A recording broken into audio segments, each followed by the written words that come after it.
तो आदाब, नमस्कार, गुड इवनिंग, सत श्री अकाल। एक बार फिर आप तमाम लोगों का स्वागत है क्राइम तक की कहानी के इस एपिसोड में। उम्मीद है पूरी फैमिली अच्छी होगी, अपना और अपनों का ख्याल रख रही होगी। ज़रा सी गलती, मामूली गलती, ज़रा सी लापरवाही कितनी सारी मुश्किलें पैदा करती हैं।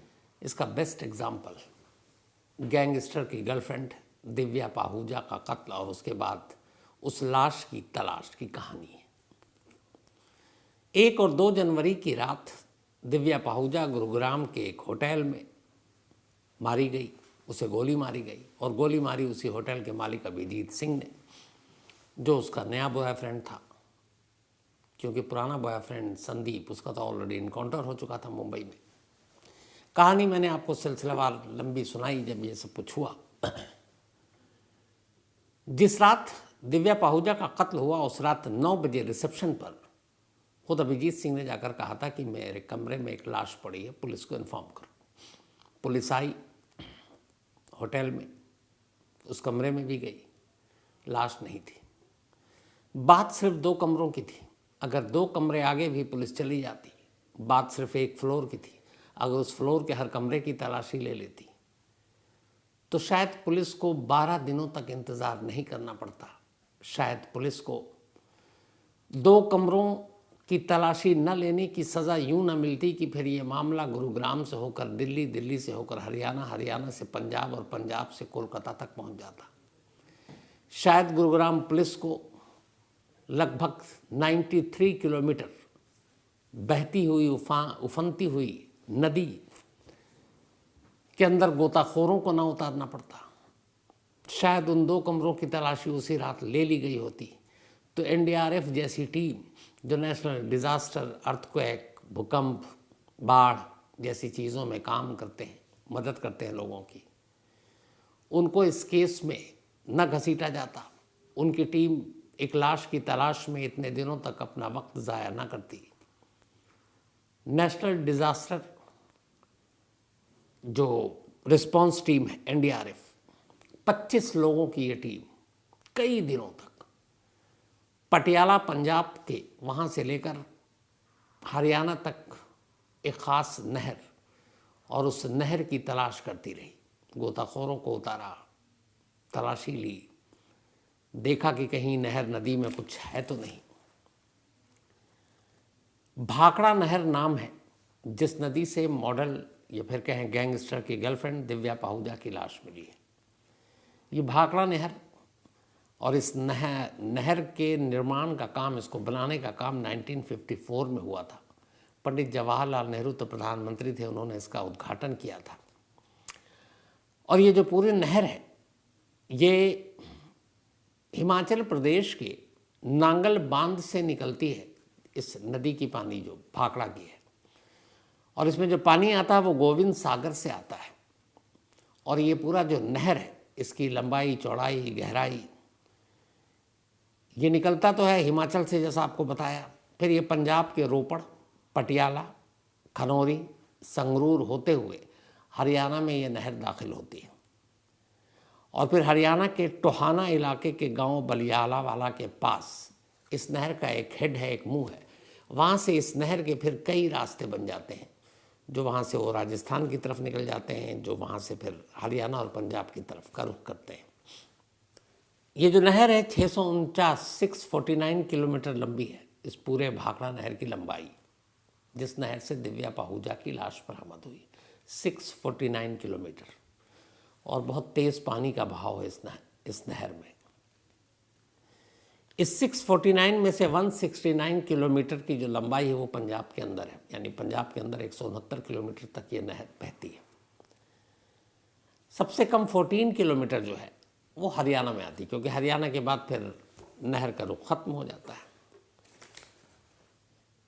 इस नहर की जो गहराई है वो करीब 26 फुट है, 26 फुट।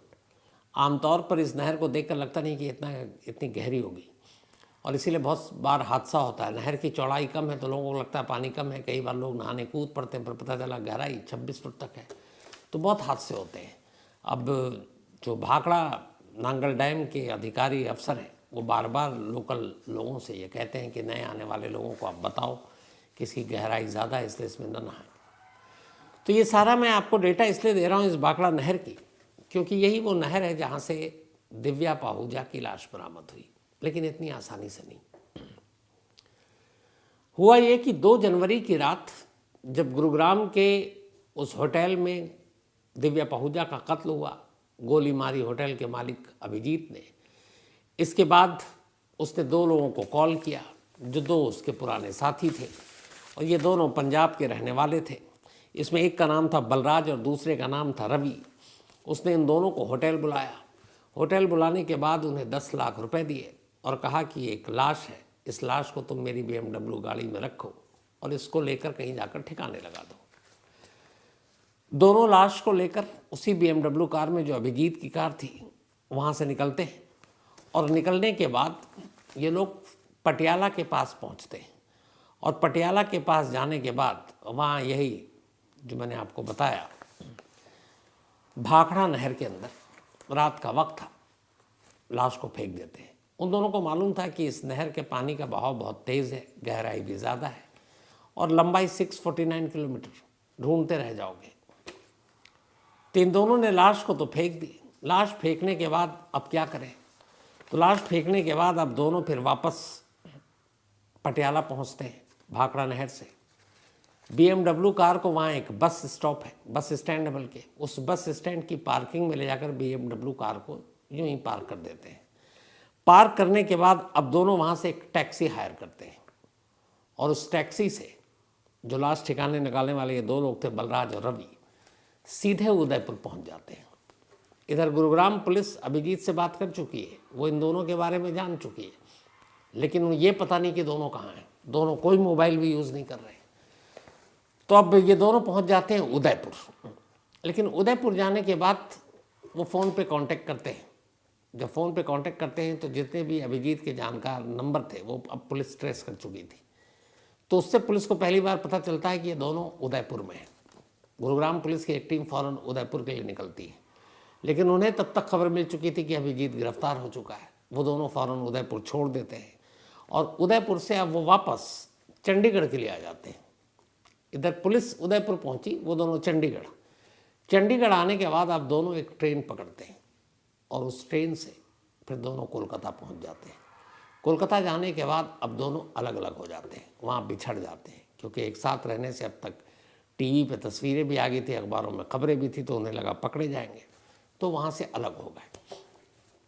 इस दौरान जब रवि और बलराज के घर वालों और बाकी दोस्तों से सब जानकारी ली गई तो पता चला उनके पास ठीक ठाक पैसे हैं और वो विदेश भाग सकते हैं। तो विदेश भागने का सबसे आसान रूट हमारे देश से ही है कि पहले आप नेपाल चले जाओ, उसके लिए आपको वीज़ा की तो ज़रूरत भी नहीं है, और फिर वहाँ से आप किसी भी देश निकल लो।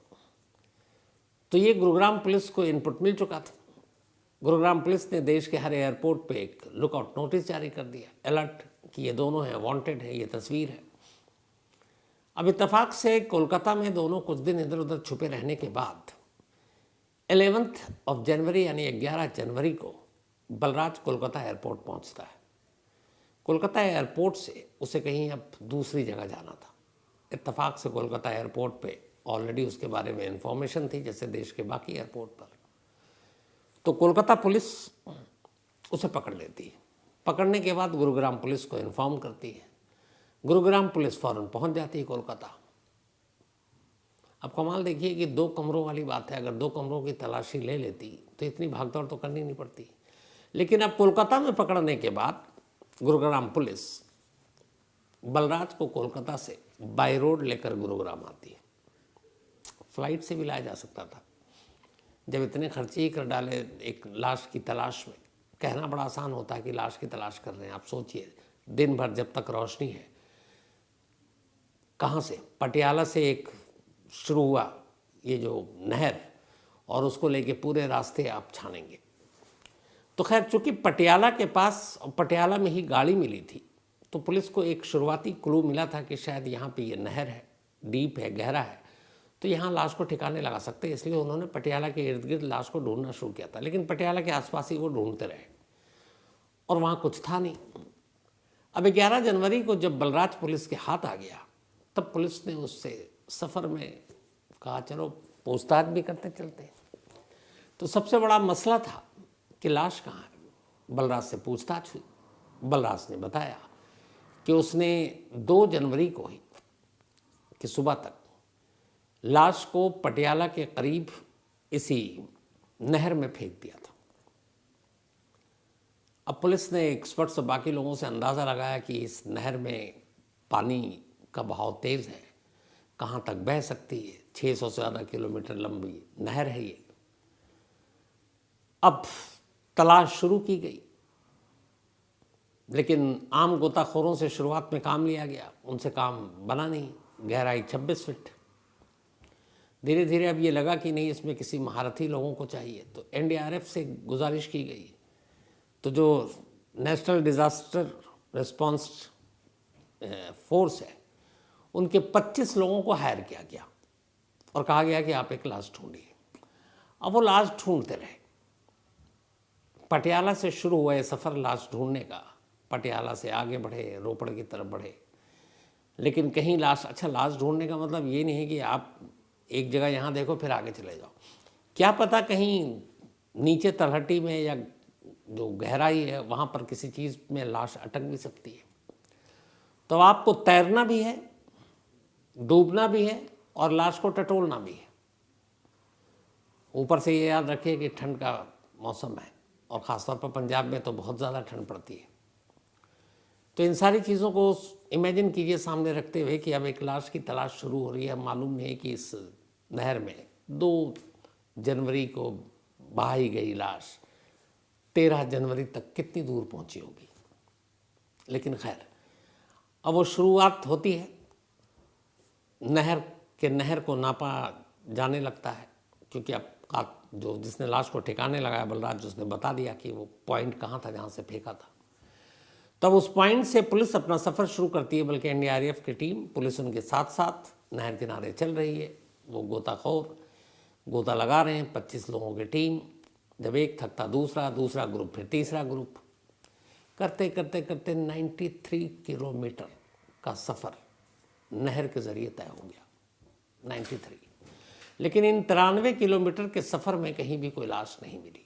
93 किलोमीटर के बाद अब एनडीआरएफ की टीम सैटरडे यानी आज सुबह हरियाणा में दाखिल हो चुकी थी, हरियाणा के टोहाना इलाके में।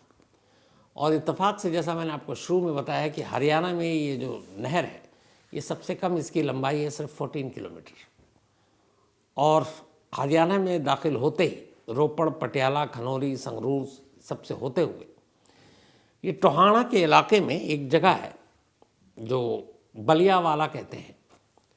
वहाँ पे इस नहर का एक हेड है, एक सर, जहाँ से नहर का रुख अलग अलग 3 हिस्सों में बढ़ जाता है। तो जो हेड है, तो उसकी वजह से बहुत सारी वहाँ पे अड़चने भी हैं। तो 93 किलोमीटर चला, बीच में पानी भी रोकने का काम किया गया कि भाई थोड़ा पानी का बहाव कम कर दो ताकि आसानी हो ढूंढने में। ये सारी चीज़ें पानी कम करते हुए आगे बढ़ते रहे। आखिरकार 93 किलोमीटर के बाद आफ्टर 93 किलोमीटर ये टोहाना के उस बलियावाला के पास पहुंचते हैं, जहां इस नहर का सर है एक तरह से, क्योंकि पानी यहाँ पे अलग अलग हिस्सों में बटेगा, जो हरियाणा, राजस्थान, पंजाब सब की तरफ जा रहा है। तो वहाँ पे एक रुकावट वाली जैसी चीज़ थी। एनडीआरएफ की टीम वहाँ से तलाशते टोहाना के इस बलियावाला की जगह पे पहुँचती है। और इत्तेफाक से ये नसीब ने साथ दिया कि उसी हेड के पास नहर के एक जगह पर एक लाश फंसी मिली। जब लाश फंसी मिली तो एक ही लाश था। कई बार ऐसा भी केस में हुआ है कि एक लाश की तलाश में 2, 3, 4 लाशें मिल जाती हैं। कोरोना टाइम में तो बहुत हुआ था, लेकिन यहाँ एक ही लाश मिली। और ऊपर से फिर ये कि जब लाश को देखा गया, पहले शुरुआती नज़रों से ही पता चल गया कि एक महिला की लाश है। लाश फूली हुई थी, लेकिन लाश शायद सर्दी का मौसम था, बाकी चीज़ें थी, तो ख़राब नहीं हुई थी, लेकिन पानी में रहने की वजह से फूल गई थी। लाश औंधे मुँह उस जगह पे नहर में फंसी हुई थी।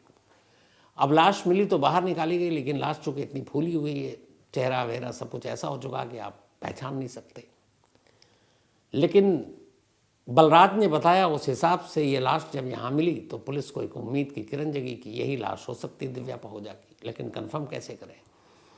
तो फ़ौरन पहले तो उस लाश की तस्वीर ली गई और उस तस्वीर को अलग अलग एंगल से लेकर दिव्या पाहुजा की जो बहन है नैना, उसको वो तस्वीर व्हाट्सएप पे भेजी गई।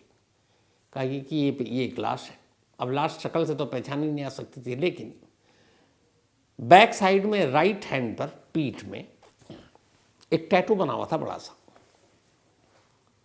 उसकी भी तस्वीर खींचकर भेजी गई। उस टैटू को देखते ही नैना पहचान गई। उसने कहा कि ये दिव्या पाहुजा की ही लाश है।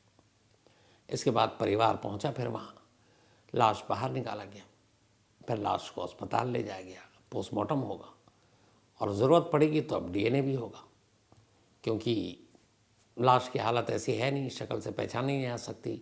सिर्फ एक टैटू है जिसकी बहन की गवाही पर यह माना गया कि यह दिव्या पाहुजा की लाश है।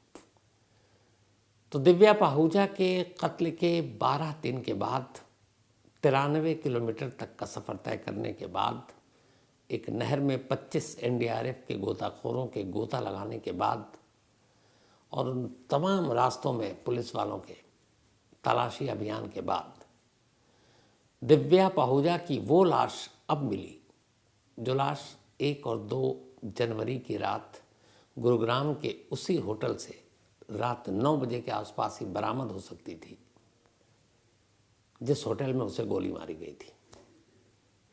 अब इस लाश के बरामद होने पर गुरुग्राम पुलिस राहत की सांस बेशक ले सकती है, लेकिन उसे अपनी इस गलती का एहसास भी होना चाहिए कि एक ज़रा सी लापरवाही ने कैसे इतने सारे लोगों को परेशान किया। इतने सरकारी पैसे खर्च हुए कि टीम को कोलकाता से लेके कहाँ कहाँ तक भागना पड़ा, सर्च ऑपरेशन में इतने पैसे लगे, लाखों रुपए तो खर्च हुए होंगे। अब सोचिए कि आम हिंदुस्तानियों के टैक्स के पैसे पुलिस की लापरवाही से अगर इस तरह बर्बाद हो तो ये कहीं से भी स्वीकार्य नहीं है। और इसीलिए जब भी कोई क्राइम सीन होता है या फिर ऐसी चीज़ें होती हैं तो हमेशा कहते हैं कि पुलिस को चौकन्ने रहने चाहिए, और अगर उस रात चौकन्नी होती तो शायद 12 दिन तक इंतज़ार भी नहीं करना पड़ता। शायद दिव्या पाहुजा की लाश उसी दिन मिल चुकी होती, शायद अब तक अंतिम संस्कार हो चुका होता, शायद इस केस को उसके अंजाम तक पहुंचाने के लिए तमाम सबूत भी मिल जाते, लेकिन ऐसा हुआ नहीं। खैर 12 दिन के इंतज़ार के बाद दिव्या पाहुजा की लाश मिल चुकी है। अभिजीत जेल में है, बलराज गिरफ्तार होकर गुरुग्राम पहुंच चुका है। एक रवि जो दूसरा है जिसको लाश ठिकाने लगाने के लिए अभिजीत ने चुना था, बलराज का साथी, वो अब भी फरार है। आखिरी बार वो कोलकाता में देखा गया, बलराज ने उसके बारे में भी जानकारी बताई। लेकिन क्रिमिनल गैंग में अक्सर ऐसा होता है कि जब एक बंदा कोई पुलिस में पकड़ा जाता है तो फिर उनका जो अपना तरीका होता है वो ये है कि फिर वो अपने उस सर्किल के लोगों से कांटेक्ट नहीं करते। क्यों? उन्हें मालूम है पुलिस के कब्जे में, उसके सारे फ़ोन सारे सर्विलांस पे होंगे, तो अगर उसका लोकेशन पता चल सकता है आसानी से, तो इसलिए वो फ़ोन से ही कट जाते हैं और ऐसे लोगों से भी अपने ही गैंग के लोगों से दूरी बना लेते हैं ताकि पुलिस किसी तरह सुराग पाते हुए उन तक न पहुंच सके। तो ये थी आज की कहानी, लेकिन कहानी ख़त्म करूं और बर्थडे का सिलसिला शुरू करूं उससे पहले आप लोगों को फिर वही जानकारी दे दूं कि कल संडे है, लेकिन कल रात जैसा मैंने वादा किया था, आपको टीज़र दिखाया भी, फॉलो अप, वो तमाम कहानियाँ जो कहीं अब धूल जिन पर चढ़ चुकी है, वो तमाम केसेस जो मालूम नहीं कहाँ गए, जिन केसेस के बारे में हमने बात की आज उनका क्या हाल है, किस मकाम तक पहुँचे, अदालत में क्या हुआ, फैसला सुनाया जा चुका है या अब भी अदालत में वैसे ही पड़ा हुआ है। तो ऐसी तमाम वो कहानियाँ जो सुर्खियों में थी, उन केसेस का इस वक्त क्या हाल है, एक नई सीरीज़ फॉलो अप कल संडे रात 9 बजे से शुरू है। तो कल देखिएगा फॉलो अप रात 9 बजे संडे को, और अपनी राय ज़रूर दीजिएगा, आपकी राय बेहद कीमती है। तो इसके साथ ही अब वही अपना बर्थडे का सिलसिला, आज गणेश लिमे इनका बर्थडे है, तो हैप्पी बर्थडे गणेश जी। और ये भेजा है सुषमा जी ने पुणे से, सुषमा जी के पति हैं गणेश जी। हाजी सईद अहमद इनका भी बर्थडे है, हैप्पी बर्थडे हाजी सईद अहमद साहब। और माफ़ी चाहता हूँ कल मैं मिस कर गया था, 12 को था तो बिलेटेड हैप्पी बर्थडे। और रमीज़ अहमद ने भेजा है। इसके अलावा लवप्रीत गुर्जर का भी जन्मदिन है, तो हैप्पी बर्थडे लवप्रीत जी। रविंदर ने भेजा है पानीपत से। साथ ही रूपा, मैवरिक और रियोन, इन तीनों का जन्मदिन है 13th, 9th एंड 11th जनवरी। रूपा का आज है, मैवरिक का 9th को था और रियोन का 11th को था। तो आप तीनों को एक साथ हैप्पी बर्थडे। और ये भेजा है रीटा जी ने लिएस्टर लंदन से। इसके अलावा ऋषभ प्रताप सिंह कटरा से हैं, कटरा से बल्कि, तो हैप्पी बर्थडे इनका भी। साथ ही प्रिंस राज उर्फ छोटू, इनका भी बर्थडे है, तो हैप्पी बर्थडे प्रिंस। और ये रोहित भेजा है। राम कुमार का भी जन्मदिन है, तो हैप्पी बर्थडे राम कुमार जी। और ये भेजा आयुष चौहान ने। साथ ही सुमित्रा यादव जी, इनका भी जन्मदिन है, तो हैप्पी बर्थडे सुमित्रा जी।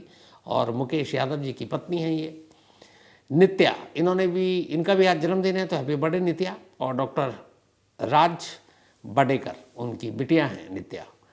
साथ ही आरहा सचिन धनमने, इनका भी जन्मदिन है, तो हैप्पी बर्थडे आरहा। और ये भेजा है सचिन धनमने ने।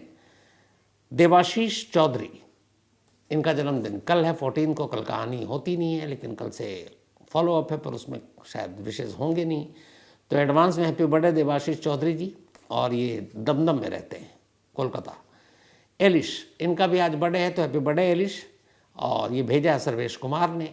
रूपा, इनका भी बर्थडे है, तो हैप्पी बर्थडे रूपा जी। और डॉक्टर प्रसून राम मोतीलाल दलबंजन, उन्होंने भेजा है, और उनकी वाइफ हैं रूपा जी। प्रियांक का भी आज बर्थडे है, तो हैप्पी बर्थडे प्रियांक। और भरत चौधरी ने भेजा है। मयूर थोले, इन्होंने कहानी की फरमाइश की है।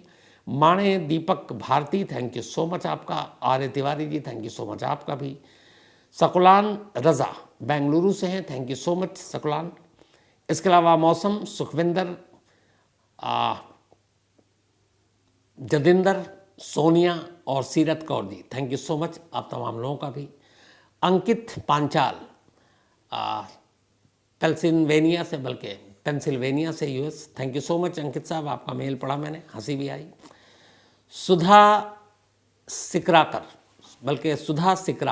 थैंक यू सो मच आपका भी Sudha ji. Suraj Kumar, thank you so much Suraj साहब। और आपकी मम्मी और वाइफ, उन दोनों का भी शुक्रिया, उनको मेरा आप नमस्ते भी बोलिएगा। साथ ही साक्षी सुमन, इसके अलावा साक्षी सुमन, ये हैं समस्तीपुर से। And all the best and thank you so much आपके इस मेल के लिए साक्षी। तो खूब मेहनत से पढ़ाई करें आप, all the best. Rajkumar Benin से, थैंक यू सो मच राज भाई आपके भी इस मेल के लिए। तो आज कहानी में इतनी ही। कहानी के साथ मुलाकात होगी अब आपसे मंडे को रात 9 बजे, लेकिन फॉलो अप के साथ मुलाकात होगी संडे यानी कल रात 9 बजे। तब तक अपना और अपनों का ख्याल रखिएगा। Thank you very much.